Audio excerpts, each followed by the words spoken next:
Сәлеметсіздер ме? 7-ші сынып оқушылары. Қазақ тілі мен әдебиеті сабағы басталды. Ғаламтормен жұмыс жасау мәдениет бөлімі бойынша сабақтың тақырыбы онлайн сөздігін қарадың ба? Бүгінгі сабақтағы оқу мақсаттары кесте, диаграмма, сызба, шартты белгілер түрінде берілген ақпаратты түсіну, қолдана білу. Мәтіндердің жанрлық және стильдік ерекшелігін сақтап, түйіндеме жазу. Бағалау 10 балдық жүйе бойынша әр тапсырмаға тиесілі ұпайларды жинақтай отырып, сабақ барысында барлығы 10 ұпай жинайды. Ендеше балалар, жаңа сабақты бастамас бұрын өткен сабақты еске түсіріп өтейік. Бірінші тапсырма. Берілген диаграмма бойынша 5 сөйлем құрастыр. Дескриптор. Диаграмма түрінде берілген ақпаратты түсінеді, сөйлем құрауда қолданылады. Ендеше сөйлем құрауға кірісейік. Ғаламтор сөзін пайдалана отырып, оған байланысты 5 сөзді қатыстырып, 5 сөйлем құрастырамыз. Өзіңді тексер, ықтимал жауаптар. Екінші тапсырма. Жаңа сөздермен жұмыс жаса, адасқан сөздер ойыны. Кесте түрінде берілген ақпаратты түсінеміз, сөздердің дұрыс баламасын тауып, сәйкестендіреміз, және бұл сөздерді сабақ барысында қолданамыз. Қазақша баламасы және орысша баламасы. Бұл сөздер мағынасына қарай дұрыс орналастырылған жоқ. Бұл сөздердің негізгі дұрыс аудармасын тауып, сөздерді сәйкестендіреміз. Өзіңді тексер. Қазақша баламасы, онлайн сөздік, онлайн словарь. Қос тілді сөздік, двуязычный словарь. Сапасы, качество, аударма, перевод.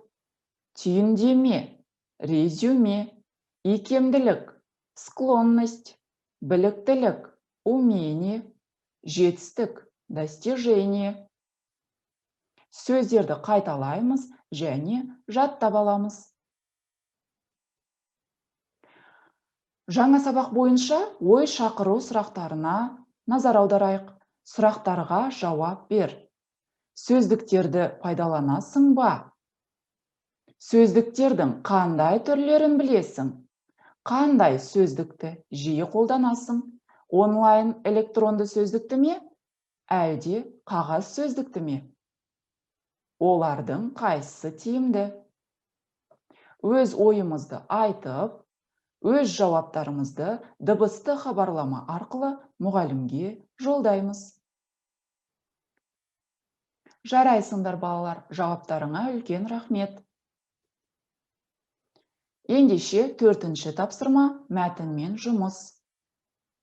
Мәтінді тыңдаймыз, оқимыз және онлайн сөздіктермен осы мәтін барысында танысатын боламыз.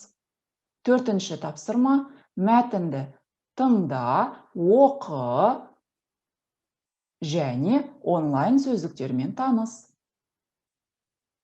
Ғаламтордың пайдасы өте көп. Мен үшін оның қажеттілігі әсіресе тіл, әдебиет сабақтарын орындағанда ерекше байқалады.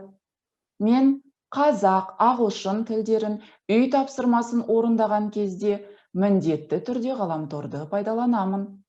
Тілді оқуға қатысты бірнеше сайтты жақсы білемін. Бұл сайттарда аударма және түсіндірме сөздіктер көп болады. Осы сөздіктерді жиі пайдаланамын. Өйткені олардан іздегеніңді тез табасың. Жалпы, танымдық ақпараттық әмбебап сөздік, қазақ тілін үйрететін сөздік, мәтіндерді орыс тілінен қазақ тіліне аударатын бағдарламаларды жиі қолданамын. Олар мыналар: Википедия ашық энциклопедиялық сөздігі, сөз ана электрондық сөздігі, изет тілмаш сөздігі. Қазақ, орыс және ағылшын тілдерінде берілетін сөз көмек сөздігі. Мен көбінесе сөздік KZ пен Эбби онлайн тілтанымдық сайттарын пайдаланамын. Олар екі жақты, қазақша, орысша, орысша, қазақша сөздік түрінде жабдықталған. Әдебиет сабақтарында онлайн тақырыптарға тапсырыс беріп, қалаған шығармамды оқимын. Онда қазақ, орыс, шетел әдебиетінің інжу маржаны көп. Тыңдағандарыңызға рахмет. Мәтінді қайталап оқып шығамыз.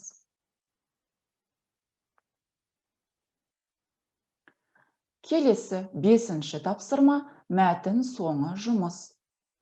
Мәтін мазмұнына сәйкес берілген сілтеме бойынша өтіп, сөйлемдерді толықтыр. Көп нүктенің орнына тиісті сөзді 4 нұсқаның ішінен таңдайсың, мәтін мазмұнына сәйкес жауап бересің. Бағалау 10 балдық жүйе бойынша 5 ұпайды құрайды. Ол үшін балалар, мен сендерге Kahoot! It сайтына кіруді өтінемін. Бірінші қадам. Браузермен Kahoot! It сілтемесі бойынша терезені ашамыз. Екінші қадам. Ойынның кодын мына жерге енгіземіз. 04 46 14 59. Сосын Enter нүктесін басамыз. Содан соң бізге мынадай тағы терезе ашылады. Бұл жерге біз өз есімімізді енгіземіз. Мысалы, Саша. Сосын OK Go батырмасын басамыз. Сол кезде бізге мынадай терезе ашылады. Бұл жерде біз бірінші сұрақтарды оқимыз. Мысалы, мен үшін ғаламтордың көп нүктелер әсіресе тіл, әдебиет сабақтарын орындағанда ерекше байқалады. Көп нүктенің орнына қажетті сөзді таңдаймыз. Зиянды, қажеттілігі, өлшемі, көлемі. Қайсысы дұрыс болса, сол нұсқаны басамыз. Осылайша 5 тапсырманы орындаймыз. 5-ші қадам. Барлық сұрақтарға жауап беріп болған соң, нәтижесін көріп, мұғалімге жолдаймыз.